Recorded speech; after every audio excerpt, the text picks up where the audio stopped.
Hello student. तो class 10 के online class में आपका स्वागत है। तो हम सामाजिक विज्ञान में आज जो पढ़ेंगे अर्थशास्त्र। अर्थशास्त्र में जो पहला चैप्टर है विकास, उसके बारे में पढ़ेंगे। पिछले वीडियो में आप भूगोल पढ़े थे पार्ट 4। तो आज हम क्या पढ़ेंगे? अर्थशास्त्र। देखिए अर्थशास्त्र क्या है। अर्थशास्त्र जो है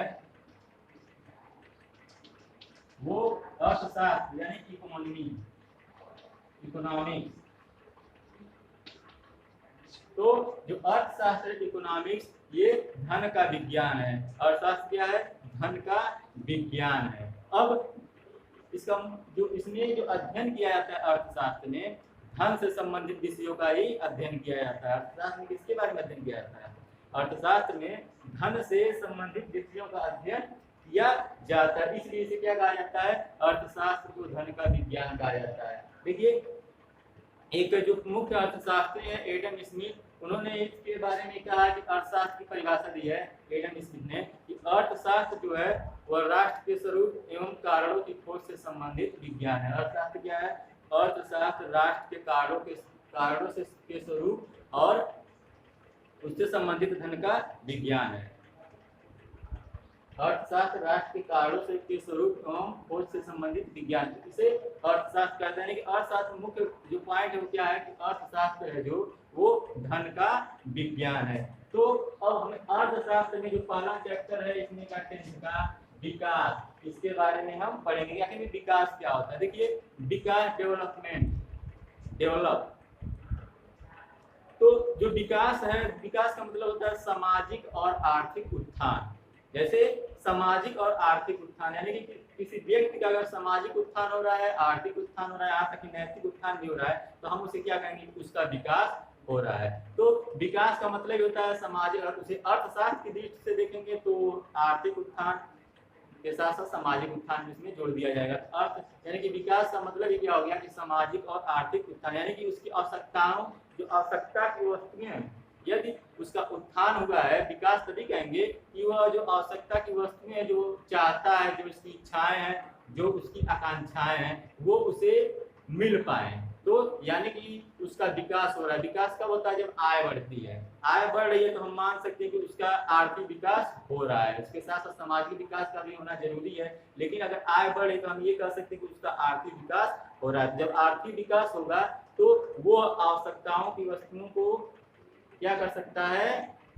क्रय कर सकता है, आवश्यकता की वस्तुओं का उपयोग कर सकता है, जो भी आवश्यक वस्तुएं है उसका खरीद सकता है। तो उसका मतलब उसका विकास हो रहा है। देखिए विकास अथवा प्रगति की जो धारणा है हमेशा से हमारे साथ है। हमारी इच्छाएं जो होती हैं या आकांक्षाएं जो होती हैं, जो हमारी इच्छाएं होती हैं वो ऐसी है कि हमें क्या करना है। हमारी इच्छाएं क्या होती है कि हमें क्या करना है, हम क्या करना चाहते हैं, हमारा जो जीवन होगा, जीने का तरीका होगा वो कैसा होना चाहिए, हमारे जीवन का तरीका कैसा होना चाहिए। हम विचार रखते हैं, बार बार हम सोचते हैं कि हमारे देश में हमारा देश कैसा होना चाहिए, यानी कि हमारा देश का विकास या हमारा देश कैसा होना चाहिए, हमें किन वस्तुओं की आवश्यकता है, हमें किन वस्तुओं के हम अपने, अगर हम अपने परिवार को ही देखें, अपने आसपास को देखें, अपने बारे में सोचें तो हम क्या सोचेंगे कि हमें किन चीज़ों की आवश्यकता है, हमें भविष्य में क्या करना है, हमारे साथ जो विभिन्न लोगों का व्यवहार है वो कैसा है, यानी कि समाज में व्यवहार कैसा होना चाहिए, समाज के लोगों में भेदभाव नहीं होना चाहिए। ये सब विचार हमारे दिमाग में आते हैं। तो ये विकास से संबंधित है। किससे संबंधित है? विकास से संबंधित है। तो इस चैप्टर में हम आगे विकास से संबंधित मुद्दों के बारे में पढ़ने की कोशिश करेंगे। देखिए विकास जो है वो सिर्फ अर्थशास्त्र का विषय नहीं है। विकास के बारे में हम सिर्फ अर्थशास्त्र में ही नहीं पढ़ सकते, बल्कि इतिहास और नागरिक शास्त्र या लोकतंत्र में भी विकास के बारे में पढ़ा जा सकता है। यानी कि विकास से संबंधित जो मुद्दे हैं वो सिर्फ अर्थशास्त्र में ही नहीं मिलेंगे, बल्कि कहाँ पे? इतिहास में भी और आपको नागरिक शास्त्र या लोकतंत्र में भी मिलेंगे। क्योंकि जो विकास होता रहा है पुराने जमाने में, राजा महाराजाओं के जमाने में, सिंधु सभ्यता जो आज से सैकड़ों हजारों वर्ष पहले की जो सभ्यताएं रही हैं, जो समाज रहा है उनका भी विकास हुआ है। तो उसके बारे में अगर हमें जानना है तो हम इतिहास के माध्यम से जान सकते हैं, या राजनीति के द्वारा, राजनीति जो होती है उसके द्वारा भी विकास के मार्ग अग्रसर होते हैं, यानी कि राजनीति मुख्य भूमिका निभाती है किसी भी देश के विकास के मार्ग पर लाने के लिए। तो ये विकास का जो माध्यम है, मतलब कि विकास के बारे में अगर हम जानने के उत्सुक हैं तो हम सिर्फ अर्थशास्त्र में नहीं बल्कि इतिहास और नागरिक शास्त्र या लोकतंत्र में भी, राजनीति शास्त्र में भी उसका अध्ययन कर सकते हैं, जिससे हमें विकास के बारे में जानकारी मिल सकती है। अब देखिए, अब पॉइंट है विकास क्या वादा करता है। विकास जो है क्या वादा करता है।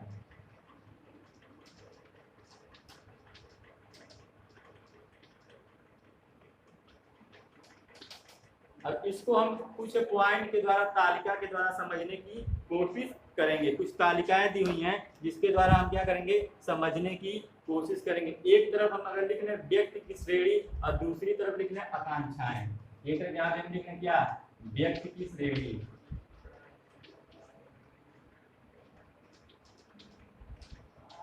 और यहाँ पे हम लिख लें इच्छा या आकांक्षा।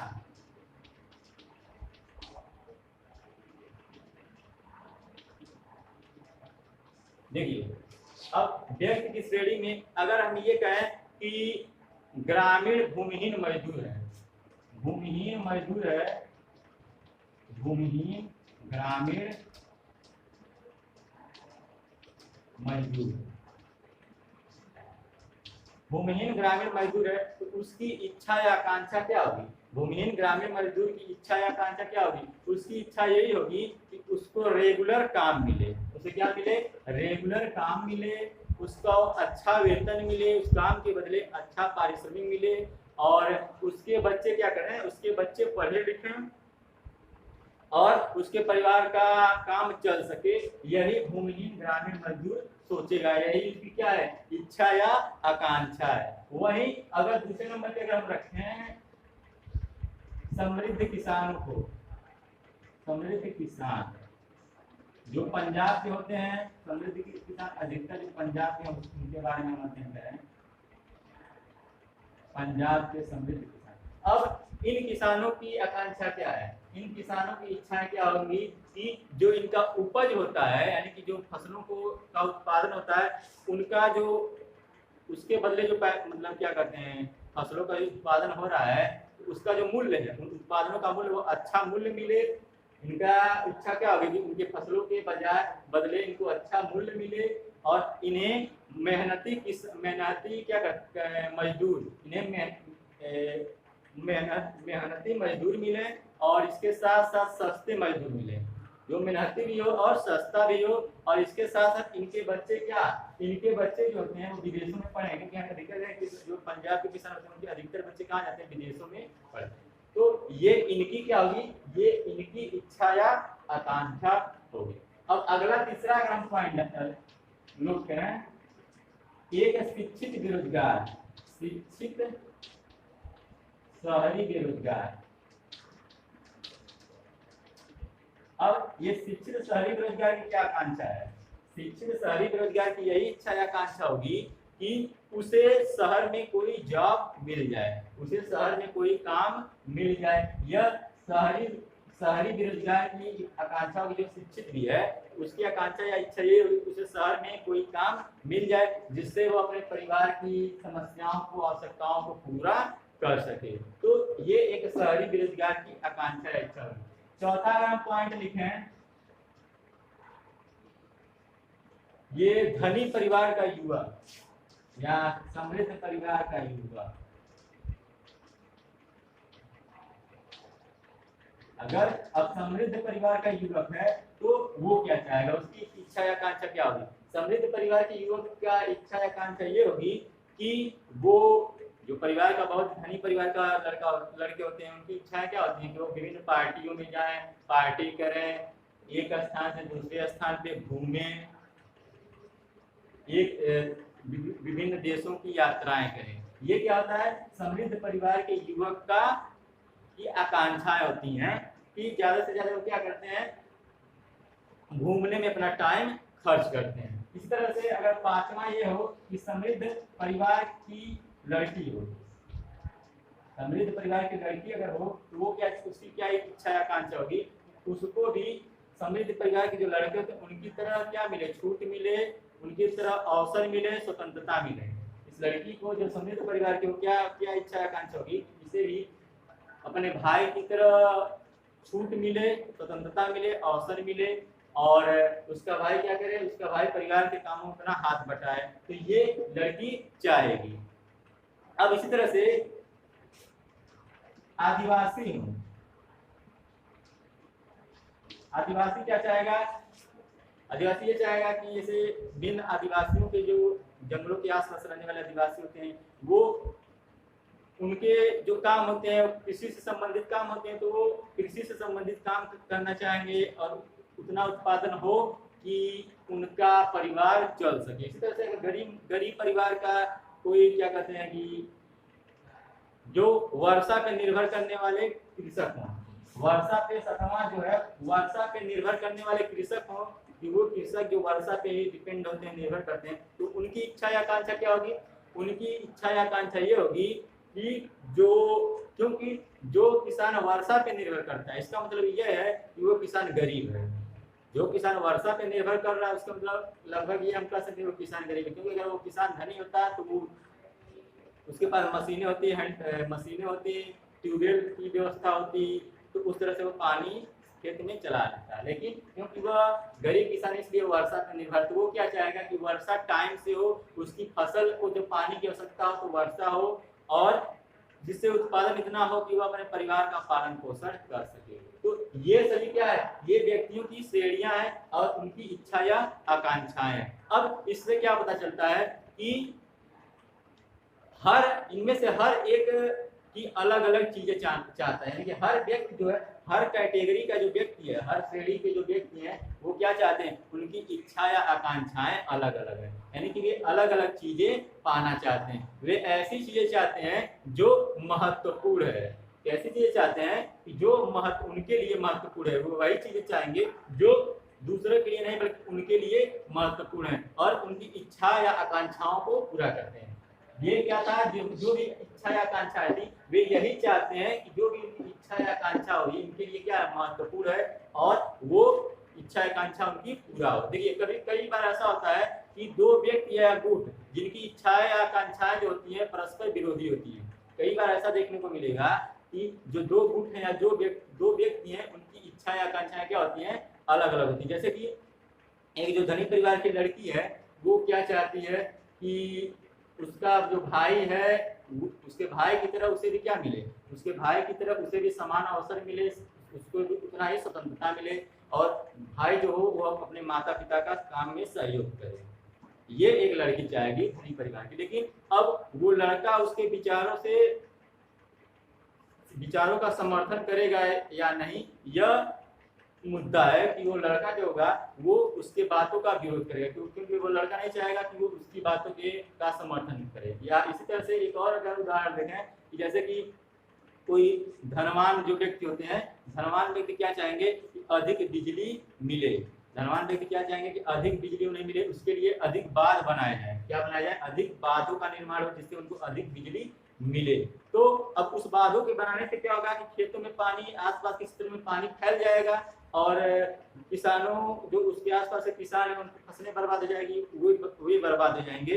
तो वे नहीं चाहेंगे कि इस तरह से बांध बने, वे छोटे बांध से काम चला लेंगे, छोटे बांधों के द्वारा जो पानी दिया जाता है खेतों में उससे वे काम चला लेंगे। लेकिन वे नहीं चाहेंगे कि बड़ा बांध बने, उनकी फसलें बर्बाद, उनके घर बर्बाद हो, बेघर हो। तो वे क्या करेंगे, वे उसका विरोध करेंगे। तो इस तरह से कई बार जो होती है गुटों में परस्पर विरोध रहता है कि जो एक व्यक्ति की जो आकांक्षा है वो आकांक्षा दूसरे व्यक्ति की नहीं होती है। यानी कि हम ऐसा कह सकते हैं कि अलग अलग लोगों के विकास के लक्ष्य भिन्न भिन्न होते हैं। अलग अलग लोगों के जो विकास के लक्ष्य होते हैं वो क्या होते हैं, भिन्न भिन्न होते हैं। अलग एक व्यक्ति का विकास का लक्ष्य अलग है, दूसरे व्यक्ति के विकास का लक्ष्य अलग है। और दूसरा ये भी है कि जो एक व्यक्ति के विकास का कारण बनेगा, जो एक चीज है, एक काम है जो एक का विकास कर रहा है, तो इसका मतलब ये नहीं कि वो दूसरे का भी विकास कर रहा है। हो सकता है कि जिस वजह से एक का विकास हो रहा है दूसरे का विकास नहीं हो रहा है, यानी कि दूसरे का विनाश हो रहा है। कोई एक काम है जिसकी वजह से एक का विकास हो रहा है तो दूसरे का विनाश हो रहा है। जैसे कि मैंने उदाहरण दिया आदिवासियों का कि बांध बनने से बड़े बड़े बांध बनेंगे तो उद्योगपति धनिकों को तो पूरा बिजली मिलेगा जो उनकी आवश्यकता है, जो इच्छा है, लेकिन अगर वहाँ पे आदिवासियों के खेत है घर है तो वे बेघर हो जाएंगे तो उनका विनाश हो रहा है। तो एक काम से क्या हो सकता है, किसी का विकास हो सकता है तो किसी का विनाश भी हो सकता है। तो ये है इस सारणी का मतलब था कि सभी के जो विकास के तरीके होते हैं या जो आकांक्षाएं होती हैं या जो इच्छाएं होती हैं वो एक तरह की नहीं होती, सबकी इच्छाएं अपने हिसाब से अलग अलग होती हैं, उनके लिए महत्वपूर्ण होती है जिसको वे पाना चाहते हैं। अब अगला हम पॉइंट इसी में पढ़ेंगे, आय और अन्य लक्ष्य।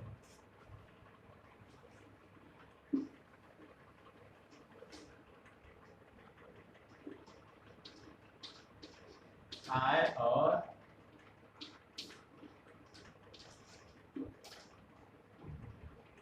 अन्य लक्ष्य, यह अगला पॉइंट, आय और अन्य लक्ष्य।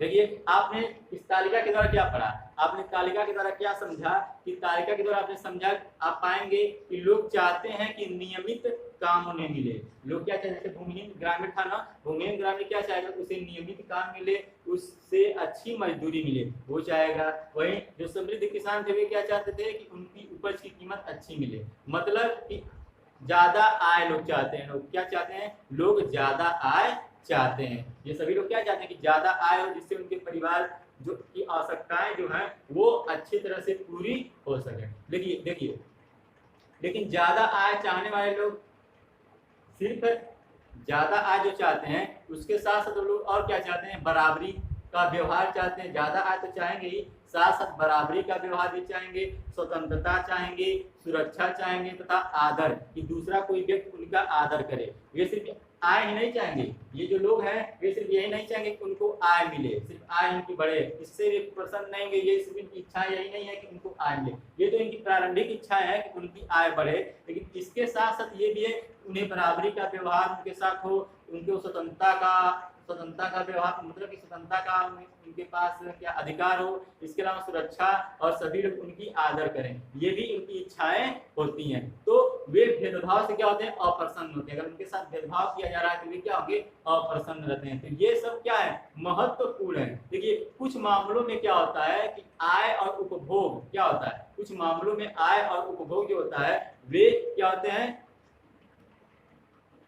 आय और उपभोग जो होते हैं वे महत्वपूर्ण तो होते हैं, लेकिन उनसे भी महत्वपूर्ण क्या होता है कि उनसे भी महत्वपूर्ण होता है भौतिक, जैसे उनके जो व्यवहार, आय और किसी मामले में आय और उपभोग से भी महत्वपूर्ण क्या होता है, जो व्यवहार होते हैं, जो भौतिक व्यवहार होता है वो ज्यादा महत्वपूर्ण होता है। क्यों, क्योंकि जीने के लिए तो भौतिक व्यवहार ही नहीं, देखिए जीने के लिए भौतिक व्यवहार ही नहीं, जीने के लिए क्या होता है, सिर्फ आय और उपभोग ही नहीं बल्कि भौतिक व्यवहार भी होना होता है। कि अगर आप जी रहे हैं, आपका सिर्फ आपकी आय हो तो आप उससे ये नहीं कह सकते कि आपका विकास हो गया या आपकी आवश्यकताएं पूरी हो गई। उसके साथ साथ जो भौतिक व्यवहार होता है वो भी महत्वपूर्ण होता है, क्योंकि भौतिक कारक जो है उससे हम भौतिक कारक जो, जिससे हम वस्तुओं से सामान को जो आवश्यकता की चीजें उसको हम खरीद सकते हैं, यानी कि जो पूंजी होती है, जो पैसा होता है उससे हम क्या कर सकते हैं, वस्तुओं को तो खरीद सकते हैं, लेकिन जो अभौतिक कारक है उस पर भी हम निर्भर हैं।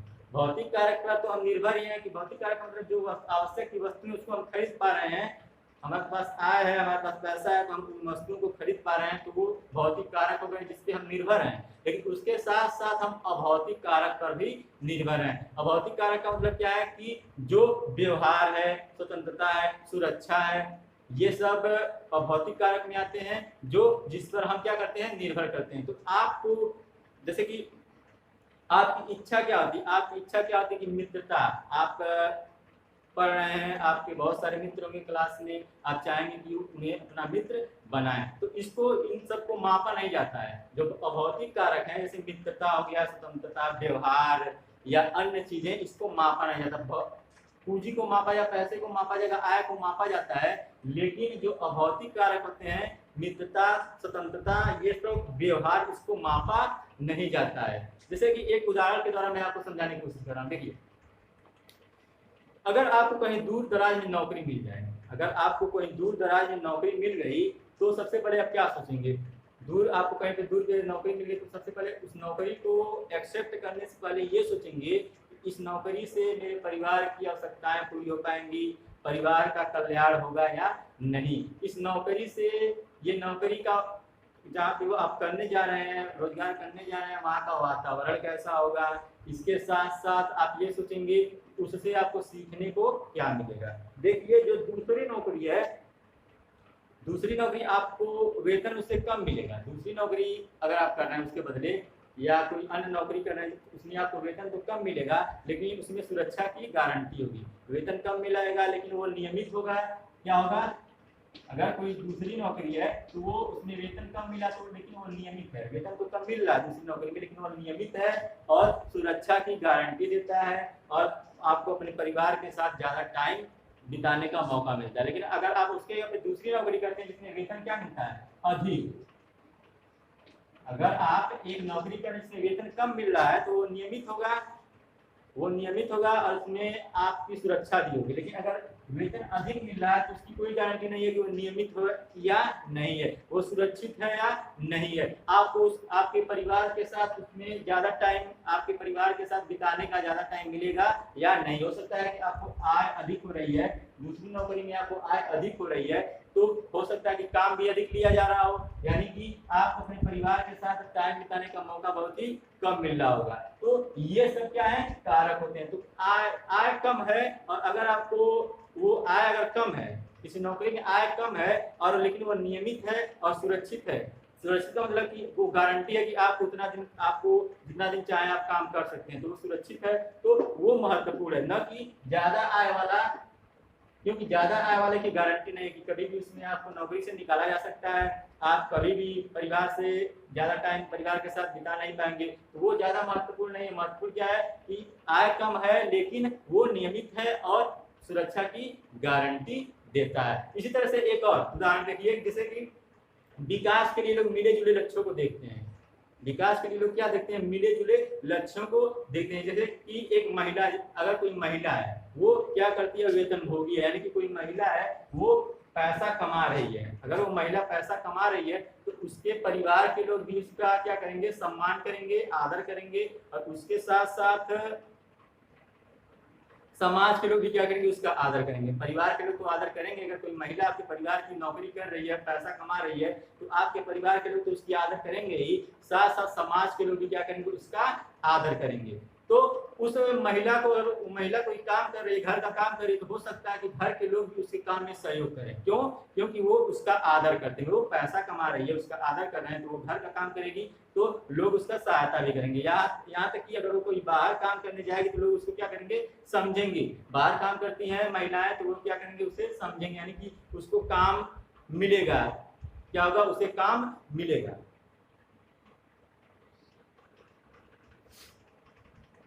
तो ये क्या है? जो लक्ष्य है, मतलब इसलिए विकास का लक्ष्य क्या है? विकास का जो लक्ष्य है वो आय ही नहीं, बल्कि क्या है? जीवन में अन्य महत्वपूर्ण चीजें भी होती हैं। तो हम ये नहीं कह सकते विकास का जो लक्ष्य है वो सिर्फ आय है। विकास का लक्ष्य सिर्फ आय ही नहीं है, बल्कि अन्य जो महत्वपूर्ण चीजें होती हैं वो भी महत्वपूर्ण है। जैसे कि आय तो महत्वपूर्ण है, इसके साथ साथ जो व्यवहार होता है, जो स्वतंत्रता होती है, जो अन्य मित्रताएं होती हैं, जो सहयोग की भावना होती है, वो भी महत्वपूर्ण होता है। आय के साथ साथ वो भी क्या होता है? महत्वपूर्ण होता है। तो विकास का लक्ष्य सिर्फ आय नहीं, बल्कि ये अभौतिक जो वस्तुएं चीजें हैं वो भी क्या है? महत्वपूर्ण है। अब अगला, राष्ट्र का विकास।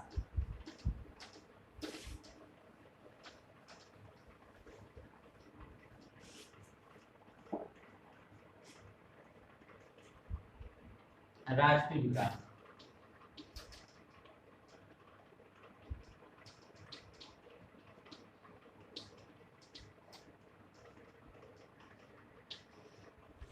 राष्ट्रीय विकास का मतलब क्या होता है? देखिए, राष्ट्रीय विकास का मतलब कि देश का विकास। अब अगर विकास का मतलब हमने क्या समझा कि विकास का मतलब समझा कि आर्थिक या सामाजिक उत्थान ही विकास कहलाता है। हम इसको शार्ट में ऐसे कह सकेंगे, आर्थिक या सामाजिक उत्थान विकास कहलाता है। मतलब कि अगर हमारा आर्थिक या सामाजिक उत्थान हो रहा है तो हम कह सकते हैं कि हमारा विकास हो रहा है। अब हमारा विकास हो रहा है मतलब कि हमारी आय भी बढ़ रही है और समाज में हमारा महत्व भी है, समाज में हमारा सम्मान भी है, तो हमारा विकास हो रहा है। तो इससे हम अपनी आवश्यक की वस्तुओं को क्या कर सकते हैं, आवश्यकता की वस्तुओं का उपयोग कर सकते हैं। जो भी हम चाहते हैं उसको हम क्या कर सकते हैं, उसका उपयोग कर सकते हैं, उसके हमारा अधिकार है, उससे हमारा क्या है, अधिकार है। जब हमारी आय बढ़े तो हम उन वस्तुओं को खरीद सकते हैं, तो ये होता है विकास। अब इसी तरह से अगर हमारा विकास हो रहा है, हर व्यक्ति का विकास हो रहा है, तो ये निश्चित है कि उस देश का भी विकास होगा, तो राष्ट्रीय विकास भी होगा। तो राष्ट्रीय विकास का मतलब क्या होता है कि देश का विकास, तो व्यक्ति का विकास ही देश का विकास। अगर व्यक्ति का विकास हो रहा है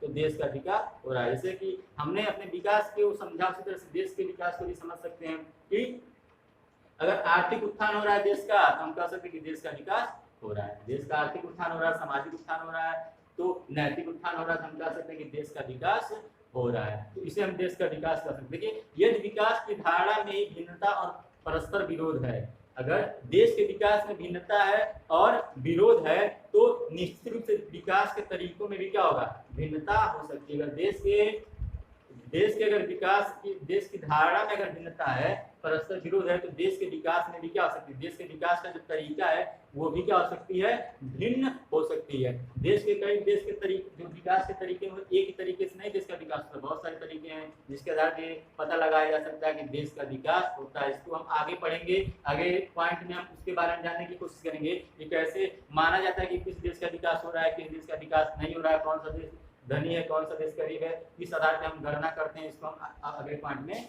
देखेंगे। तो अगला जो पॉइंट है वो है विभिन्न देशों या राज्यों की तुलना कैसे की जाए।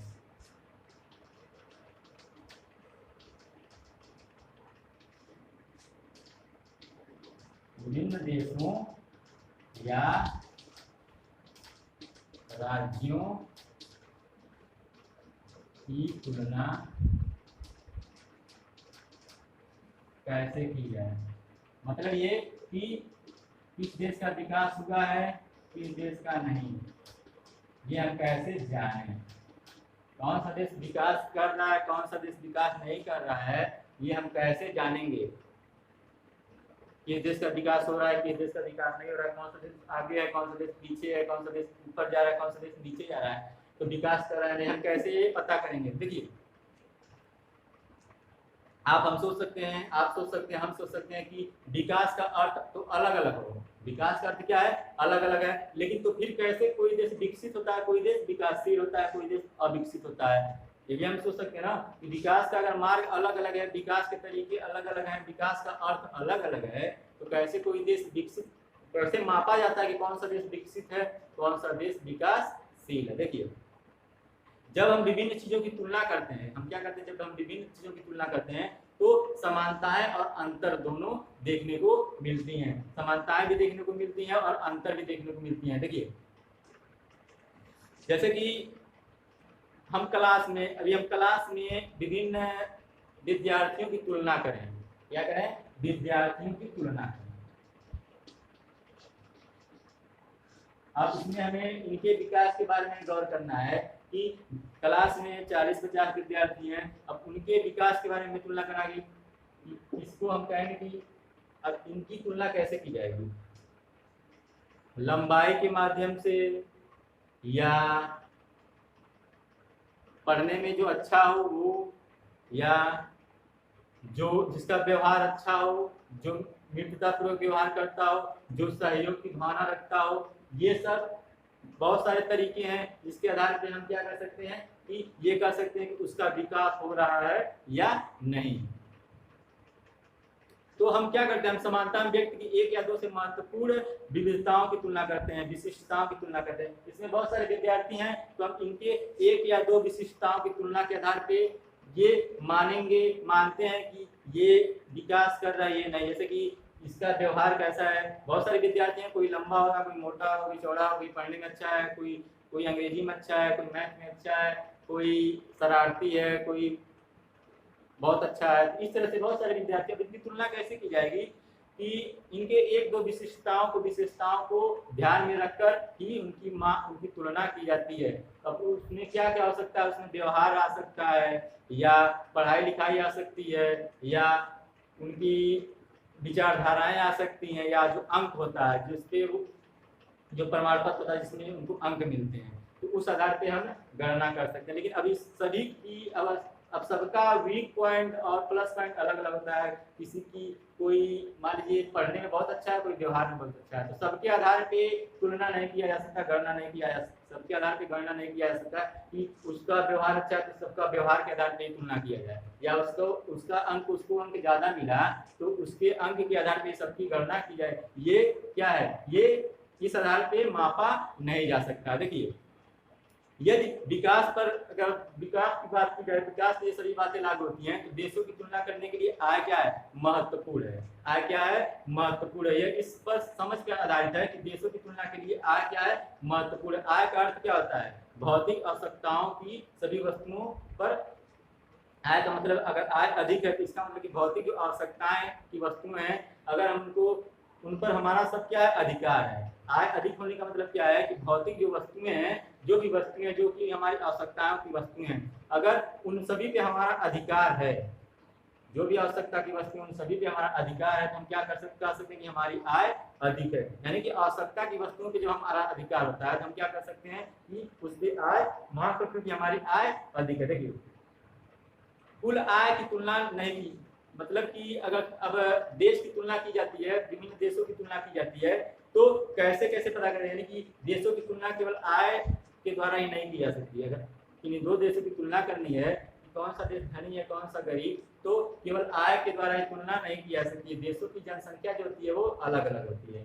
देशों की जनसंख्या क्या होती है, अलग अलग होती है। जैसे कि कुछ देशों की, जैसे भारत की जनसंख्या 1 अरब से ज्यादा है, किसी की लाख है, किसी का करोड़ है, तो अब हमें कैसे पता चलेगा कौन सा देश विकास कर रहा है कौन सा देश विकास नहीं कर रहा है। तो आय की तुलना कैसे की जाती है, आय की तुलना जो होती है वो प्रति व्यक्ति आय के हिसाब से की जाती है। कैसे की जाती है, प्रति व्यक्ति आय के हिसाब से। तो प्रति व्यक्ति आय कैसे निकाला जाता है, अगर इस आधार पर सिर्फ राष्ट्रीय आय के आधार पर अगर गणना की जाए तो उसमें अंतर आएगा। जैसे कि अगर भारत का राष्ट्रीय आय की तुलना की जाए आपका छोटे देश से, जो देश छोटा जैसे ऑस्ट्रेलिया, तो हो सकता है कि भारत की राष्ट्रीय आय ज्यादा हो, क्योंकि भारत की जनसंख्या ज्यादा है, भारत बड़ा देश है, ऑस्ट्रेलिया भी बड़ा देश है, लेकिन उनकी जनसंख्या कम है, हो सकता है राष्ट्रीय आय अधिक हो। लेकिन ये मापने का सही तरीका नहीं होगा। मापने का सही तरीका क्या होगा कि देश की प्रति व्यक्ति आय क्या है उसके द्वारा मापा जा सकता है। देश की प्रति व्यक्ति आय कैसे होती है, जो राष्ट्रीय आय, जो पूरा देश की आय है, उस आय में क्या करते हैं, जनसंख्या से क्या किया जाता है, भाग दे दिया जाता है, तो क्या निकलता है, प्रति व्यक्ति आय। देश की जो आय है, देश की आय से गणना करने पे ये विवाद उत्पन्न हो सकता है, क्योंकि जो छोटे देश हैं इसमें समस्या उत्पन्न हो सकती है छोटे देशों के लिए। तो मापने का सही तरीका क्या है कि कौन सा देश विकसित है, कौन सा धनी, कौन सा देश समृद्ध है, कौन सा देश गरीब है, इसको मापने का सही तरीका क्या है, आय नहीं बल्कि क्या है, प्रति व्यक्ति आय। प्रति व्यक्ति आय कैसे निकालेंगे, देश की जो आय है उसमें जनसंख्या से भाग दे दिया जाए तो प्रति व्यक्ति आय निकल जाएगी। तो प्रति व्यक्ति आय के द्वारा हम क्या कर सकते हैं, गणना कर सकते हैं, पता कर सकते हैं कि किस देश, कौन सा देश समृद्ध है, कौन सा देश धनवान है और कौन सा देश गरीब है। तो जो विश्व बैंक की रिपोर्ट थी, विश्व बैंक का रिपोर्ट आया था 2017 में, विश्व बैंक का रिपोर्ट आया था 2017 के अनुसार, जो देश, जिस देश का प्रति व्यक्ति आय, प्रति व्यक्ति वार्षिक आय, जिस देश का प्रति व्यक्ति वार्षिक आय, विश्व बैंक की रिपोर्ट 2017 के अनुसार, जिस देश का प्रति व्यक्ति वार्षिक आय कितना हो, US डॉलर 12,056, कितना हो, 12,056 US डॉलर। यानी कि जिस देश का प्रति व्यक्ति वार्षिक आय, एक वर्ष में अगर 12,056 अमेरिकी डॉलर से ज्यादा कमा रहा है, तो उस हिसाब से हम उस देश को क्या मानेंगे, समृद्ध देश। क्या मानेंगे, समृद्ध देश। अगर कोई देश में प्रति व्यक्ति की जो आय है वार्षिक आय है, यानी कि एक व्यक्ति एक वर्ष में कितना कमा रहा है, $12,056 कमा रहा है, 12,056 अमेरिकी डॉलर यूएस डॉलर कमा रहा है या उससे ज्यादा कमा रहा है, तो उसे क्या कहा जाएगा, उस देश को क्या कहा जाएगा, समृद्ध देश कहा जाएगा। क्या कहा जाएगा, समृद्ध देश कहा जाएगा। वहीं अगर 995 यूएस डॉलर कमा रहा है, अगर कोई व्यक्ति दूसरे देश का कोई व्यक्ति या किसी देश का व्यक्ति प्रति व्यक्ति जो वार्षिक आय है, यानी कि एक व्यक्ति एक वर्ष में 995 अमेरिकी डॉलर से कम कमा रहा है, तो उसे निम्न आय वाले देश कहेंगे। क्या कहेंगे, निम्न आय वाला देश। 12,056 जो अमेरिकी डॉलर से ज्यादा है तो इसे समृद्ध देश कहा जाएगा। 995 अमेरिकी डॉलर से कम है तो इसे निम्न आय वाला देश कहा जाएगा। और 2017 में ही जो रिपोर्ट आया था उसके आधार पर जो भारत आता है वो मध्यम आय वाले देश में आता है। किसमें आता है, मध्यम आय वाले देश में, क्योंकि जो भारत की प्रति व्यक्ति आय है वो कितनी है, 1820 अमेरिकी डॉलर। कितनी है, 1820 अमेरिकी डॉलर के आसपास है भारत की प्रति व्यक्ति वार्षिक आय। इसलिए जो भारत आता है वो मध्यम आय वाले देश में आता है, जबकि जो 12,056 यूएस डॉलर से ज्यादा होगा प्रति व्यक्ति राष्ट्रीय वार्षिक आय तो वो समृद्ध देशों में आएंगे। और जिन देशों की आय जो है 995 यूएस डॉलर से कम है एक साल का, तो वे किस में आते हैं, वे आते हैं निम्न आय वाले देश में। तो इस तरह से देश समृद्ध है या गरीब है, विकसित है या विकासशील है, इस हिसाब से उसकी तुलना की जाती है। देखिए कुछ छोटे देश हैं, पश्चिम के देश हैं, मध्य पूर्व के देश हैं जो बहुत छोटे हैं, जिनकी गणना विकसित देशों में की जाती है, क्योंकि अब उनकी गणना आय के आधार पे बहुत सारे छोटे देश भी हैं जो क्या है, जैसे यूरोप के बहुत सारे देश हैं, आपका स्पेन हो गया, इटली हो गया, जर्मनी हो गया, ये सब छोटे छोटे देश हैं।